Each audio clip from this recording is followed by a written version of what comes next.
আসসালামু আলাইকুম রহমতুল্লাহি ওবরাকাতুহু। আজকে আমরা জমজম কূপ খননের ইতিহাস সম্বন্ধে শুনব। এই জমজম কূপ খননের কাহিনী বিবৃত হয়েছে আলী ইবনে আবু তালিব রাদিয়াল্লাহু আনহুর কাছ থেকে। আব্দুল মুতালিব বলছেন যে একদিন হুজরায় তিনি নিদ্রায় মগ্ন ছিলেন। তখন একজন অলৌকিক মেহমান এসে তাকে বললেন, তিবা খনন করো। এ কথা বলে তিনি চলে গেলেন। পরদিন আবার পুনরায় পূর্বস্থলে ঘুমোচ্ছিলেন।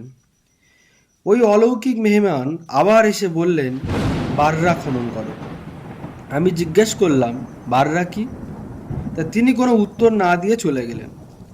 তৃতীয় দিন তিনি আবার এসে বললেন, মাদনুনা খনন করো। তখন আবু মুতালিব আবার প্রশ্ন করল যে মাদনুনা কি? তিনি এবারও কোনো উত্তর না দিয়ে চলে গেলেন। চতুর্থ দিন যখন আব্দুল মুত্তালিব নিঘুর নিদ্রায় অচেতন, তখন তিনি আবার এসে বললেন, জমজম খনন করো। তখন আব্দুল মুতালিব বললেন, জমজম কি? তখন তিনি বললেন, সে কোনোদিন ব্যর্থকাম হবে না অথবা শুকোবে না কোনো কালে। সে পানি দেবে হাজিদের। সে আছে গৌরব আর রক্তাক্ত মাংসের মাঝখানে।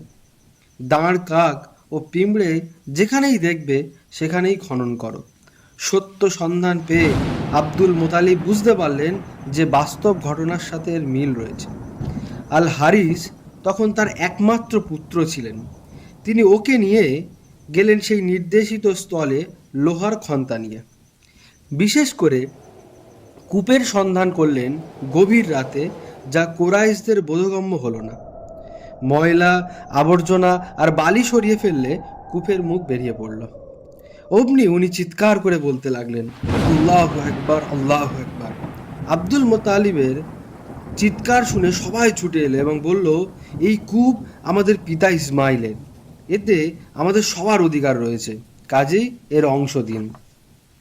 তিনি বললেন, আমি এর অংশ কাউকে দেব না, কারণ দৈববাণীপূর্বক এই কূপের সংবাদ আমাকে শ্রবণ করানো হয়েছে এবং আমাকে দেওয়া হয়েছে। আমি তালাশ করে কঠোর পরিশ্রমের মাধ্যমে তা উদ্ধার করেছি। কুরাইশরা বলল, আমাদের প্রতি সুবিচার করুন। এ বিষয়ে একটি পূর্ণ সিদ্ধান্ত না হওয়া পর্যন্ত আমরা আপনাকে ছাড়ব না। আব্দুল মুতালিব বললেন, ঠিক আছে, আপনারা যাকে ভালো মনে করেন তাকেই বিচারক নিয়োগ করুন। তখন কুরাইশরা সিরিয়ার কাছে এক পাহাড়ি অঞ্চলে থাকতেন বনু সাদ হুদাইমের এক মহিলা ভবিষ্যৎ বক্তা তাকে বিচারক মানতে রাজি হলেন। কুরাইশদের প্রত্যেক বংশের এক একজন প্রতিনিধি ও কতিপয় আত্মীয় স্বজন নিয়ে আব্দুল মুতালিব অশ্বে আরোহণ করে ছুটে গেলেন সেই ভবিষ্যৎ বক্তার অন্বেষণে। সিরিয়া আর হিজাজের মধ্যস্থলে এক জনহীন প্রান্তরের ভিতর দিয়ে তারা যাচ্ছিলেন। এমন সময় পথ চলতে গিয়ে আব্দুল মুতালিবের লোকজনের পানি ফুরিয়ে গেল। তারা মনে মনে ভয় পেয়ে উঠেছিল যে পানি তৃষ্ণায় তাদের মৃত্যু ঘটবে। তখন কুরাইশদের অন্যান্য বংশের সাথীদের কাছে পানি চাইলেন, কিন্তু কেউ তাকে পানি দিতে রাজি হলো না। তারা বলল, তাদের পানি দিলে তারাও পানি তৃষ্ণায় মৃত্যুবরণ করে ফেলবে। পানির তৃষ্ণায় আব্দুল মুতালিব তখন মরিয়া হয়ে উঠেছেন। এর উপায় সম্পর্কে সাথীদের সাথে পরামর্শ করলেন। তারাও কেউ কোনো পরামর্শ দিতে পারল না। তারা বলল, তারা অন্য কিছু বোঝে না, আব্দুল মুতালিব যা বলবে তারা তাই মেনে নেবে।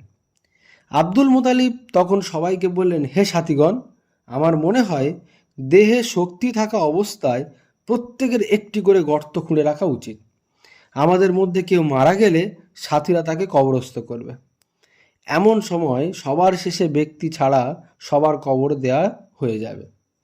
মৃত্যুর পর সবার কবর না হওয়ার চেয়ে একজনের কবর না হওয়া ভালো। সবাই তার প্রস্তাব গ্রহণ করলো। সবাই একটি করে কবর খনন করে রাখলো। তারপর তারা তৃষ্ণায় মৃত্যুর অপেক্ষা করতে লাগলো। কিছুক্ষণ পর আব্দুল মুতালিব বললেন, আল্লাহর দোহাই, আর এমনি করে মৃত্যুর কাছে আপনাকে সঁপে দেওয়া উচিত হবে না। আশেপাশে পানি তালাশ করা প্রয়োজন, নইলে প্রমাণিত হবে যে আমরা চরম অপদার্থ ও অকর্মণ্য। চলো আমরা খুঁজে দেখি, আল্লাহ কোথাও পানির ব্যবস্থা করে দিতেও পারেন। একথা শোনার পর সকল সাথীরা উষ্ট্রে আরোহণ করলেন। সবাই যাত্রার জন্য অশ্ব প্রস্তুত করতে লাগলো। নাদান কুরাইশরা তাদেরকে দেখতে লাগলো। আব্দুল মোতালিব যখন তার উষ্টে আরোহণ করলেন, এমন সময় তার পায়ের নিচে পানি শব্দ করে উঠল। দেখলো পানি যে উপচে পড়ছে। সাথীরা এই দেখে আল্লাহু আকবার বলে চিৎকার করতে লাগলো। অশ্ব থেকে তিনি মৃত্তিকায় পদনিক্ষেপ করে আকণ্ঠ পানি পান করলেন এবং সবার মশক ভরে পানি তুলে দিলেন।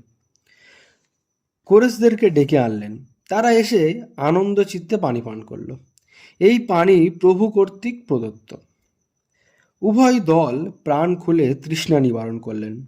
তারপর কোরেশরা বলল, হে আব্দুল মুতালিব, আল্লাহর দোয়ায় রায় আপনার পক্ষে হয়ে গেছে।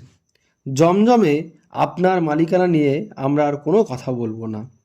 এই দিকচিহ্নহীন প্রান্তরে যিনি আপনাকে পানি দান করলেন, তিনি আপনাকে জমজমও দিয়েছেন। হজযাত্রীদের পানি দেওয়ার জন্য আপনার পদে আপনি ফিরে যান। সবাই ফিরে এলো। ভবিষ্যৎ বক্তার কাছে আর যেতে হলো না। এই হলো জমজমের ইতিহাস।